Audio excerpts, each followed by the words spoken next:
میں ایک جگہ بیٹھا تھا، سامنے ٹی وی چل رہا تھا، آواز نہیں تھی۔ میں نے دیکھا ایک نوجوان ناچ رہا ہے، ڈانس کر رہا ہے ساحل پر، اور اس کے ساتھ 10-12 لڑکیاں وہ بھی ڈانس کر رہی ہیں۔ میں نے دیکھا بہت خوبصورت نوجوان ہے۔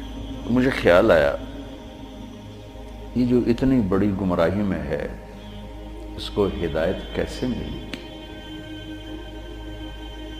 اور کون اسے جا کر اللہ کا پیغام سنائے گا۔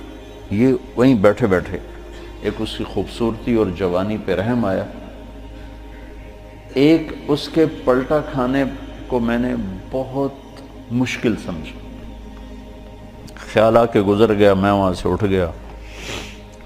کچھ دن اس کا نقش میرے دل دماغ پر رہا، پھر محو ہو گیا، مٹ گیا۔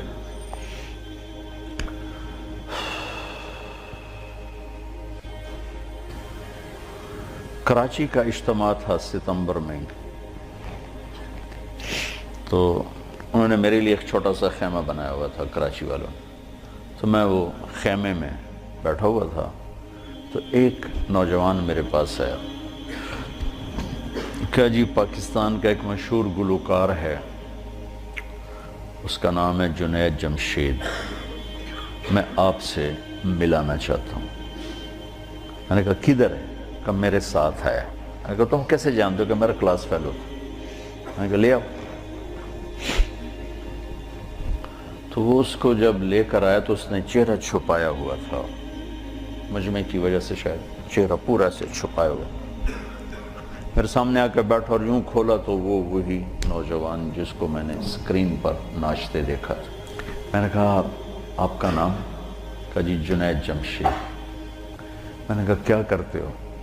کہا میرا موسیقی سے تعلق ہے۔ میں نے کہا گاتے ہو یا بجاتے ہو؟ کہا جی میں گاتا ہوں۔ کہ یہ جو دل دل پاکستان ہے یہ میں نے گایا ہے۔ اچھا اچھا اچھا، وہ تو بہت مشہور ملی نغمہ ہے۔ کہاں جی وہ میں نے گایا ہے۔ اچھا، اس کے بعد میری اس سے کیا بات ہوئی، اب 20 برس ہونے کو ہیں، یاد نہیں۔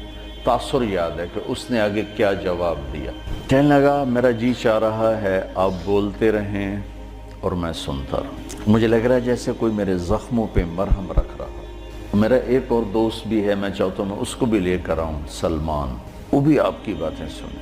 پھر تھوڑی دیر بعد اس نے کہا میں ایک سوال کرتا ہوں۔ ایک پاکستانی نوجوان جس گلیمر کو، گلیمر کہتے ہیں رعنائی، عیاشی، دنیا کی موج میلہ، جس موج میلے کو ایک پاکستانی نوجوان خواب میں دیکھتا ہے، وہ مجھے حقیقت میں حاصل ہے، میرے پاس ہے۔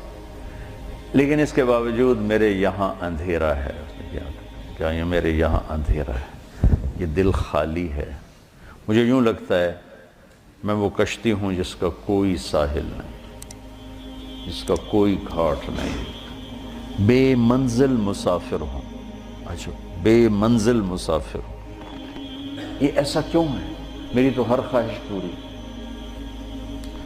میں نے کہا اللہ تعالیٰ نے انسان کو 2 چیزوں سے بنایا ہے، ایک جسم ہے، ایک روح ہے۔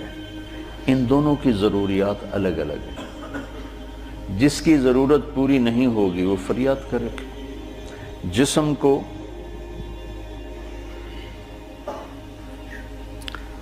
روٹی چاہیے، پانی چاہیے، ضروریات زندگی چاہیے۔ ان میں سے جو چیز بھی اس کو نہیں ملے گی وہ فریاد کرے۔ روح نہ عورت کو جانتی ہے، نہ روٹی کو جانتی ہے، نہ پانی کو جانتی ہے، نہ موسیقی کو جانتی ہے۔ روح ایک اللہ کا امر ہے جو صرف اللہ کو جانتا ہے۔ اسے اللہ چاہیے، اسے اللہ کا رسول چاہیے۔ تو جسم کو روٹی نہ ملے تو وہ پریشان ہوتا ہے، روح کو جب اللہ اس کا رسول کا تعلق نہیں ملتا تو وہ پریشان ہوتی ہے۔ پھر وہ پریشانی ویرانی بن کر جسم پہ طاری ہوتی ہے۔ پھر ہم اس کو دور کرنے کے لیے اس سے اور بڑی عیاشی میں جاتے ہیں کہ شاید ابھی کچھ کمی ہے، وہاں اس کی بھوک اور بڑھتی ہے، وہ اور فریاد کرتی ہے۔ پھر ہم اس سے بڑی عیاشی میں جاتے ہیں، پھر اس کی بھوک اور بڑھتی ہے، وہ اور فریاد کرتی ہے۔ اس قسم کا مضمون تھا، اس وقت ذرا تفصیل سے تھا، خلاصہ یہ۔ اور میں نے کہا اس کی مثال ایسے کہ درد ہو اس گھٹنے میں اور دوا لگے اس گھٹنے میں، تو دوا بھی جا رہا ہے اور درد بھی نہیں جا رہا۔ دوا لگ رہا ہے، درد نہیں جا رہا۔ کیوں؟ جہاں درد ہے وہاں دوا نہیں، جہاں دوا لگ رہا ہے وہاں درد کوئی نہیں، تو آرام کیسے آئے گا؟ تو یہ بے چینی، کرب، یہ تو روح میں ہے اور ہم اسے دور کرنا چاہتے ہیں۔ جسم کی ضرور موسیقی، کھانا پینا، 5 اسٹار ہوٹل، گلیمر، موج میلہ، پروٹوکول، یہ تو سب جسم کی چیزیں، روح کو ان سے کیا سروکار؟ لیکن جس دن اسے غذا ملے گی، ایک دم منزل بھی ملے گی، راستہ بھی نظر آئے گا، ساحل بھی نظر آئے گا، گھاٹ بھی نظر آئے گا، اور منزل مقصود کا بھی پتہ چل جائے گا۔ تو یہ ہماری پہلی ملاقات تھی، اور میں نے غالباً کہا کہ آپ کچھ تبلیغ میں جانا شروع کریں، 3 دن لگانا شروع کریں۔ کہنے لگا میں کیسے لگاؤں، میں تو گاتا ہوں، ناچتا ہوں، ڈانس کرتا ہوں، تبلیغ کس منہ سے کروں؟ کعبہ کس منہ سے جاؤ گے غالب، شرم تم کو مگر نہیں آتی۔ میں نے کہا یہ تو دوا ہے، تو پہلے دن دوا کھانے سے آرام آتا ہے؟ مسلسل دوا کھاتے کھاتے کھاتے بیماری دبنا شروع ہوتی ہے، دبنا شروع ہوتی ہے، اور اللہ تعالیٰ اسے ٹھیک کر دیتا ہے۔ یہ دوا ہے، تم شروع کرو، اس کو سوچو مت کہ میں ناچ رہا ہوں، گا رہا ہوں، چل ٹھیک۔ کوئی قبولیت کی گھڑی تھی اس نوجوان کی، اس نے 3 دن شروع کر دی۔ یہ جمشید اس کا کلاس فیلو تھا، یہ اس کو سب سے پہلے سلام دعا، یہ تبلیغ میں لگا تو اس کو اپنے اس کا خیال ہے، اس کو ملنا شروع کیا، پھر ایک جگہ پر آ کر وہ رک گیا، آگے نہیں لے جا پا رہا، تو اللہ نے اس میں مجھے ذریعہ بنایا، مجھے ڈالا۔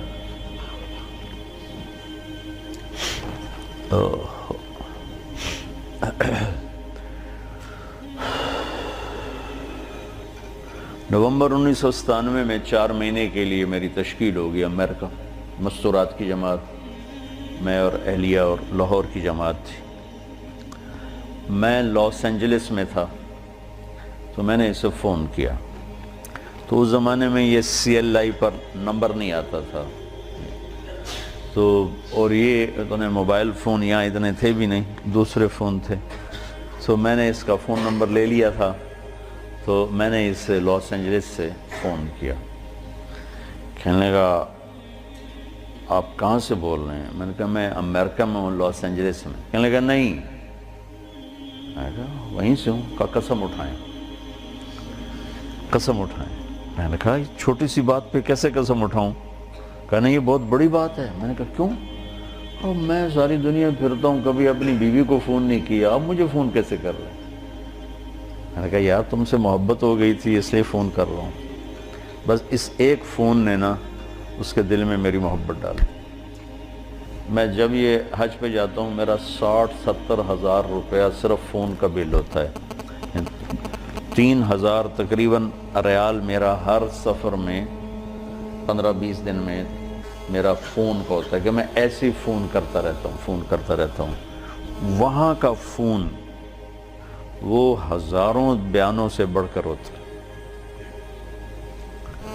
بیان تو ایک چھوٹی سی چیز ہے۔ مولانا صاحب رحمۃ اللہ علیہ فرمایا کرتے تھے کہ تبلیغ میں بیان کا اتنا ہی حصہ ہے جتنا جسم میں زبان کا۔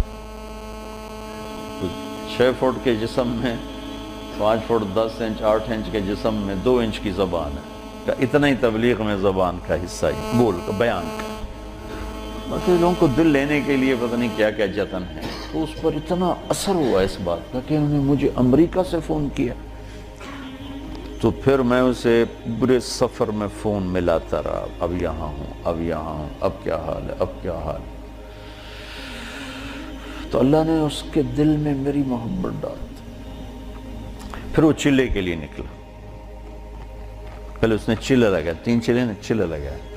ریمنڈ آیا، ملا، میں نے بڑا پروٹوکول دیا، بہت پیار محبت، ہنسا کھیڈا۔ تو کرتے کرتے کرتے کرتے اس نے 3 چلے لگا، 3 چلے کے لیے نکل پڑا۔ یہ غالباً 2001 یا 2، اس کا مجھے پورا یاد نہیں ہے، تو اس وقت یہ 3 چلے کے لیے نکلا۔ تو اس نے مجھے بالا کوٹ سے فون کیا کہ مولانا میں اس وقت بالا کوٹ کی ایک پرانی مسجد ہے، اس میں ہماری جماعت ہے، باہر فرش ٹوٹا ہوا ہے، اس پر ایک پھٹی ہوئی چٹائی ہے، اس پر میں لیٹا ہوا آپ کو فون کر رہا ہوں، اور جس سکون چین کو میں 5 اسٹار ہوٹلوں میں ڈھونڈتا تھا وہ مجھے یہاں اس ٹوٹی ہوئی مسجد اور پھٹی ہوئی چٹائی پہ مل چکا ہے۔ مجھے یوں لگ رہا ہے میں ہوا میں اڑ جاؤں گا، بعین ہی اس کے یہ الفاظ تھے۔ تو میں نے کیا جواب دیا یاد نہیں، لیکن غالباً میں نے یہی کہا کہ اب روح تک اس کی غذا پہنچ گئی تو موج ہو گئی۔ یہ اس نوجوان کا ابتدائی سفر تھا۔